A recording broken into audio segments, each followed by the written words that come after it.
आप सभी के भीतर बैठे परमात्मा को हम आदर प्रणाम करते हैं, नमन करते हैं। आप सभी परमात्मा स्वरूप ही हो। और यहाँ पर हमारा जन्म किस लिए हुआ है? हम कौन हैं?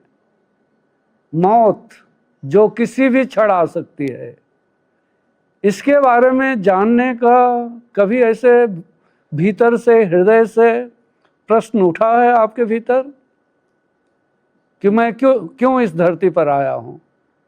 ये मौत क्या है जो किसी भी क्षण हो सकती है? कभी आपने उसके बारे में सोचा है? हाँ, पूछिए।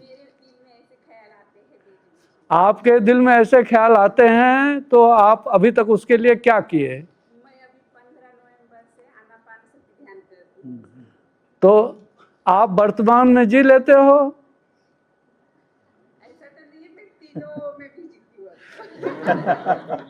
हूँ। मेरी दृष्टि में ध्यान या स्पिरिचुअलिटी का 2 लाइन में अगर मैं बताऊं, जितनी मेरी बुद्धि है, कैसे आप वर्तमान में जिएं और हर क्षण अपनी अवेयरनेस को, अपनी कॉन्शसनेस को, अपने होश को कितना ज़्यादा बढ़ा पाएं।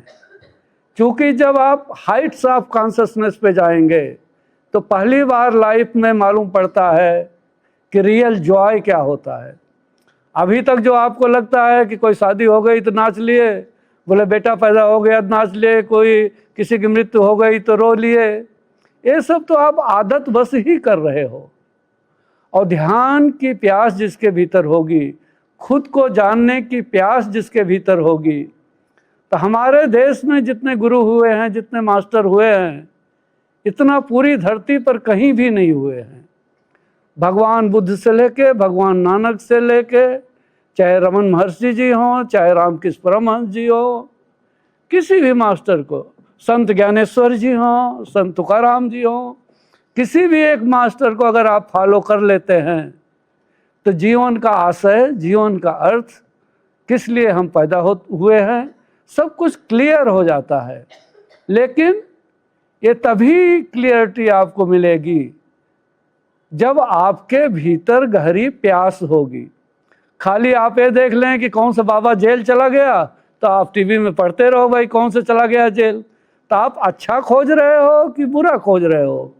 अगर आप अच्छा खोज रहे हो तो अपने छोटे बच्चे में भी आपको भगवान कृष्ण दिखेंगे, अपने बूढ़े माँ बाप में भी आपको परमात्मा के दर्शन होंगे।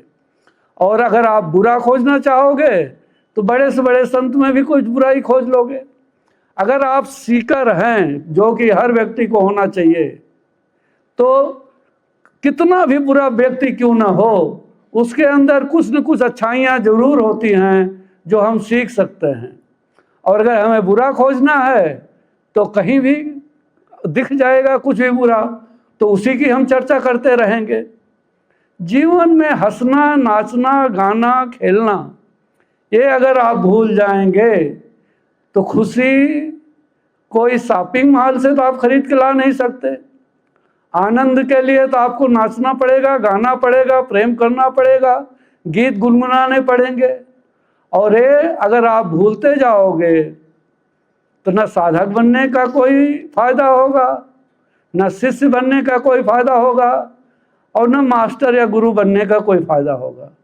मेरी दृष्टि में जितना समय आप आनंद में जीते हो या अपने परिवार को और आपसे जो लोग भी जुड़े उन्हें जितना ज़्यादा आनंदित करते हो, उतने ही आप बुद्धिमान हो। और जितना समय दुख में, टेंशन में, प्रॉब्लम में या इस प्रकार की सोच में आपके जाए, सीधी भाषा में आईने के सामने जाने का और देखने का और ये कहने का कि बहन जी आप इतना मूर्ख हो। क्योंकि ये जीवन आपको पता है कि नहीं पता है कि कितना मूल्यवान है। जितना शरीर आज धरती पर है उससे 7 गुना ज़्यादा आत्माएं मनुष्य का शरीर पाने के लिए तड़प रही हैं, जो अभी तक उन्हें नहीं मिल रहा।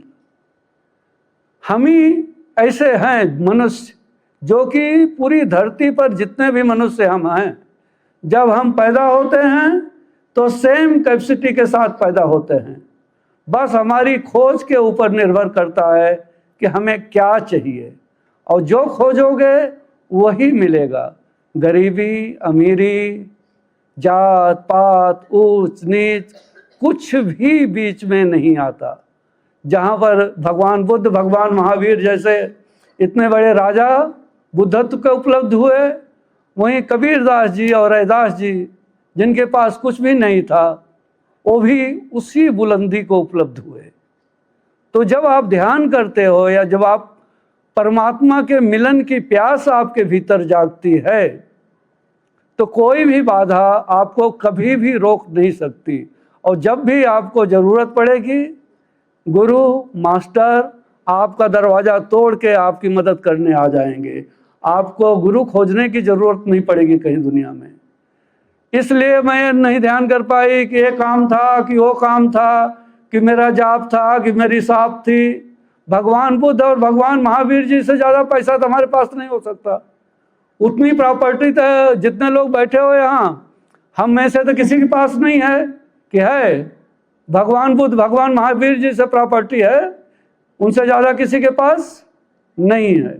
तो वो सब पूरी प्रॉपर्टी छोड़कर, इतना अच्छा परिवार छोड़कर, इतने सालों तक जंगल में रहकर जो ध्यान की खोज उन्होंने की और जो लाकर समाज को दिया, अगर वो ध्यान हम ना करें तो हम कितने बुद्धिमान हैं।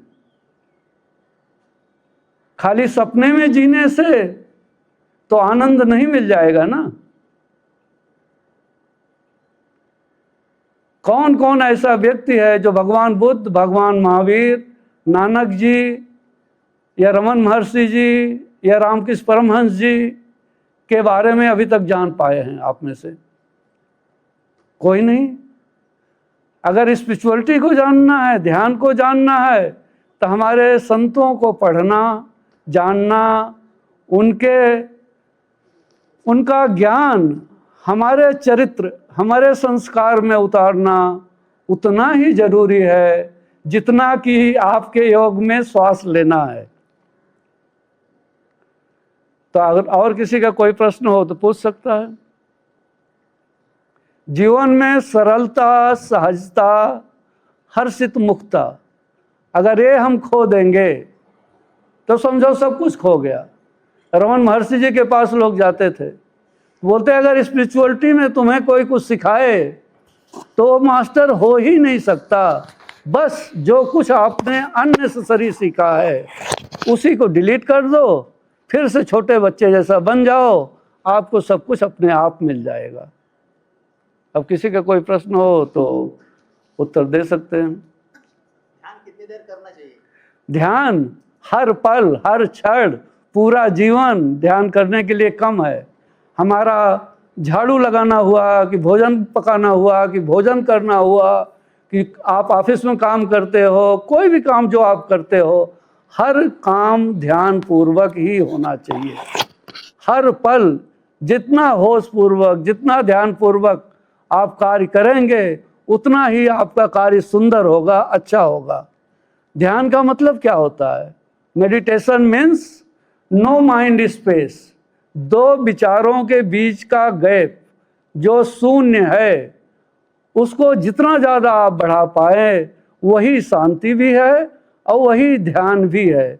ध्यान अलग से करने के लिए, आपको बैठने के लिए मैं बता दूं तो ऐसे तो 116 ध्यान की विधियां हैं जो पूरी दुनिया में चलती हैं, लेकिन आप अपने हर पल को ध्यान कैसे बना लें, ये जीने की कला है।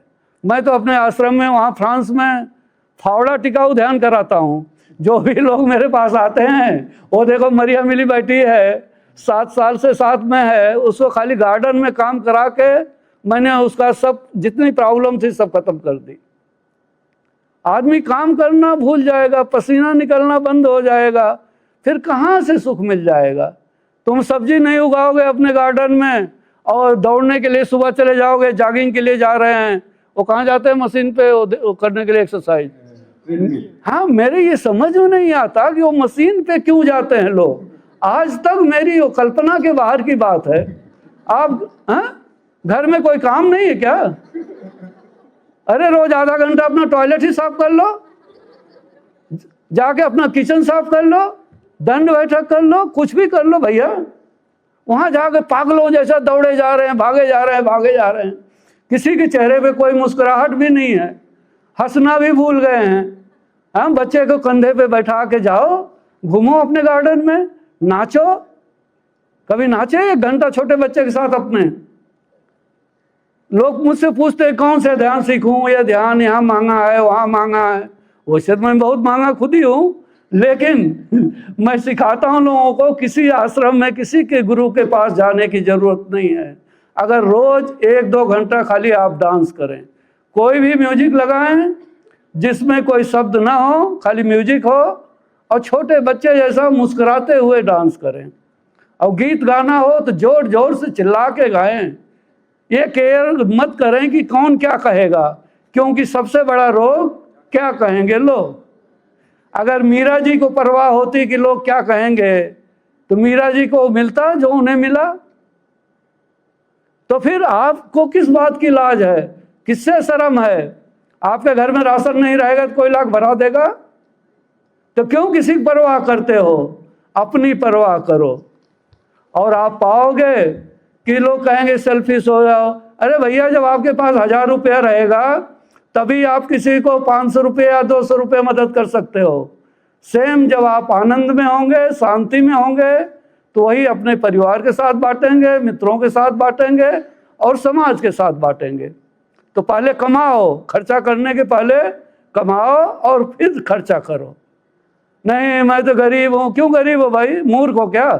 आज मजदूर भी काम करे तो कितना मिल जाता है रोज का? हाँ, खाने से ज़्यादा ही मिल जाता है। तो क्यों नहीं कमा रहे हो?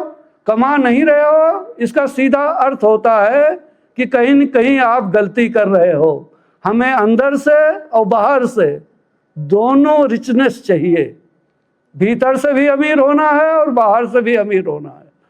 हर प्रकार का हमें वैभव चाहिए। क्यों भागते हो? नहीं नहीं, मुझे पैसों में कोई इंटरेस्ट नहीं है, मुझे इस चीज़ में कोई इंटरेस्ट नहीं है। और जो बोलता है कि इंटरेस्ट नहीं है, उसी को सबसे ज़्यादा इंटरेस्ट होता है। मैं यहाँ पुणे आने के पहले मैं साधु था कुछ सालों तक, तो अयोध्या में अलग अलग मंदिरों में मैं भटकता था, रहता था। तो बोलते नहीं नहीं, हमें माया लोभ में कोई इंटरेस्ट नहीं है। और जैसे मतलब जाए आप लोगों में से कोई ऐसा, मतलब मूर्ख आदमी बोलूं कि ऐसे जैसे कोई जाए चढ़ावा चढ़ा के, तैसे तुरंत मुड़ के देखते थे कितना आया। तो भाई सीधे सीधे बोल दो ना, पैसे में क्या बुराई है? पैसा क्यों नहीं कमाना है? ज़्यादा से ज़्यादा पैसा कमाओ, दुनिया का हर कोना देखो, हर प्रकार के भोजन का लुत्फ उठाओ और हर जगह अपने दोस्त बनाओ। जितने ज़्यादा आपके वेलविशर होंगे, जितना ज़्यादा आपको लोग प्रेम करने वाले होंगे, जितना ज़्यादा लोग आपके चाहने वाले होंगे, उतना ही अच्छा आपका जीवन होगा। प्रैक्टिकल बनो, किसी को दिखाने के लिए कुछ मत करो। ये नहीं कि अब मैं बुढ़ा हो गया मैं कैसे डांस करूँगा, मैं लड़की हूँ तो मैं कैसे हंसूँ, मैं आदमी हूँ तो मैं कैसे रोऊँ। क्यों भाई? कहीं पर लिखा हुआ है कि ऐसा तुम मत करो? किसी ने कहा है हर वो कार्य करो जो आपके हृदय को खुशी देता हो और दूसरे को दुख दिए बगैर। शर्त एक ही है, ये आपका जीवन है और हर निर्णय खाली आपका ही होना चाहिए। सुनो सबकी, चूंकि हमें हर फील्ड की जानकारी नहीं हो सकती, अलग अलग फील्ड में हमसे ज़्यादा जानने वाले लोग होते हैं, लेकिन तब तक मत मानो जब तक आपका हृदय साइन न करे this is the right for you. और जिस चीज़ को आपका हृदय कहता है कि आपके लिए सही है, बस वही सही है और वही करो। नाचो गाओ मौज करो, जम के कमाओ, जमाने पे नहीं कमाने पे ध्यान दो। आप पाओगे कि जीवन तो सुखी हो जाएगा, पत्नी सुखी हो जाएगी, बच्चे सुखी हो जाएंगे। बस अगर आप किसी को कुछ पूछना है तो पूछ सकते हो। ज़्यादा समय न लेते हुए आप सभी ने इतना ध्यान से सुना, उसके लिए बहुत बहुत धन्यवाद। बोलो प्रश्न। हाँ, अपने लिए मतलब एक ही ध्यान विधि करनी चाहिए या अलग अलग ट्राई करनी चाहिए? मैं विपश्यना करता हूँ और शवासन ध्यान भी करता हूँ, तो कभी कभी ऐसा लगता है कि एक ही करूँ या दोनों ट्राई करूँ या और बाकी भी ट्राई करो ना। क्या चावल दाल ही खाली खाते हो क्या? भाकरी के साथ लोंचा भी लगता है ना। कभी कभी पिटला भाकर, कभी ये, कभी पूरन पूरी जैसे खाते हो, वैसे हर ध्यान एक बार कर लो, इतना समय अभी तो जवान हो, और फिर डिसाइड करो कि कौन सा ध्यान आपके हृदय को छूता है, कौन सा ध्यान की विधि आपको सबसे ज़्यादा अच्छी लगती है, वो खुद डिसाइड करो, किसी से पूछो मत। वहाँ 116 ध्यान की विधियाँ हैं, अभी तो हर चीज़ इंटरनेट पे उपलब्ध है, वहाँ करो, या कोई भी गुरु मास्टर हो उनके सानिध्य में जाके कर लो, सीख लो, और फिर करो अपने ध्यान में। भगवान बुद्ध, भगवान महावीर जी को जंगल जाना पड़ा था, हम में से किसी को जंगल जाने की ज़रूरत नहीं है, अपनी जिम्मेदारी छोड़ने की ज़रूरत नहीं है। आपका परिवार जितना सुखी हो, आप उतने ही बुद्धिमान मालिक हैं। और आपके परिवार में अगर कोई दुखी है, चाहे पत्नी हो, ज़्यादा करके पत्नियों की कंप्लेन मेरे पास आती हैं, तो समझ लो आप मालिक बनने में उतने ही कमज़ोर साबित हुए हैं। आप खुद कितना खुश रहें, कितनी शांति में, कितनी मस्ती में जिए, और आपका परिवार पूरा कितना मस्ती में जिए, ये होना चाहिए। तो सभी 8-10 ध्यान की विधियाँ या सभी ध्यान की विधियाँ सब आप 1 महीने के अंदर कर सकते हो। सब करो, और फिर जो दिल को छुए उसको अपने जीवन का हिस्सा बना दो, और फिर हर पल हर क्षण गुनगुनाते हुए, गीत गाते हुए, संतों को सुनते हुए बिताओ ना। हाँ बोलो, पूछो। हाँ स्वामी, लास्ट एक क्वेश्चन। हाँ, ध्यान में बैठे तो बहुत विचार आता है, विचार कैसा निकालते हैं? इसलिए कि ध्यान की विधि आप नहीं अपनाते। अगर आप कोई भी ध्यान की विधि करते हो तो हर ध्यान की विधि में ऐसा 1 घंटे की सब ध्यान की विधियां होती हैं, और जिसमें 15 मिनट का साइलेंस होता है। तो जैसा खेत में बीज बोना हो तो खेत को तैयार करते हैं, ऐसे जो विधियां हैं वो हमारे दिमाग को तैयार करती हैं। फिर उस 15 मिनट में ध्यान घटित होता है। ध्यान और प्यार किया नहीं जा सकता, वो घटित ही होता है, लेकिन उसके लिए हमें अवेलेबल तो होना ही पड़ता है। अगर सूर्योदय हो रहा है, आप खिड़की बंद रखे हो और पर्दा लगा दिए, तो रोशनी तो घर के अंदर नहीं आएगी मेरे भाई। उसके लिए तो खिड़की खोलनी पड़ेगी, वो घर की खिड़की हो या दिल की खिड़की हो, दोनों के खोल के रखो, और पाओगे कि जीवन संवर जाएगा और नित्य से गीत से भर जाएगा। ठीक है Rahul? Thank you Swami ji. You are welcome, you are welcome.